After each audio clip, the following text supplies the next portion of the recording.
Offer തട്ടിപ്പ് കേസിൽ പ്രതികളെ സംരക്ഷിക്കാൻ പോലീസ് ശ്രമമെന്ന പരാതി. തട്ടിപ്പിനിരയായ യുവതിയാണ് സിറ്റി പോലീസ് കമ്മീഷണർക്ക് പരാതി നൽകിയത്.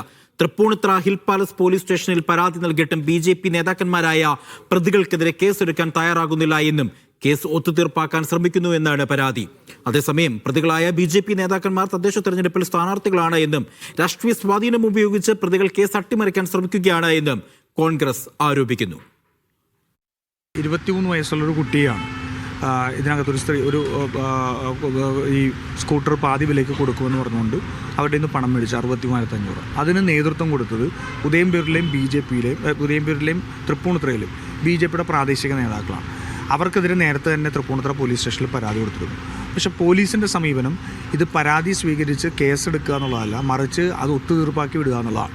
ഒരു തവണ കൊടുത്തപ്പോഴത്തേക്ക് ഈ പരാതിക്ക് അവരെ വിളിച്ചു വരുത്തി അവസാനം അവർ ഒരു ചെക്ക് കൊടുത്തു വിട്ടു. ആ ചെക്ക് ബൗൺസ് ചെയ്തതിന് ശേഷവും ഇവർ പരാതിയായിട്ട് ചെല്ലുമ്പോൾ അവരെ പരാതി കൊടുക്കുന്നതിൽ നിരുത്സാഹപ്പെടുത്തുക.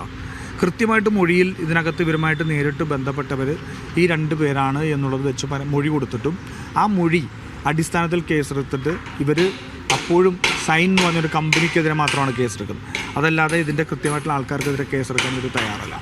അപ്പോൾ ഇതിനകത്ത് വലിയ രീതിയിലുള്ള ഗൂഢാലോചനകളുണ്ട്. അവർ BJP നേതാക്കന്മാരെ രക്ഷിക്കാൻ വേണ്ടിയിട്ടുള്ള ശ്രമം നടക്കുന്നുണ്ട്.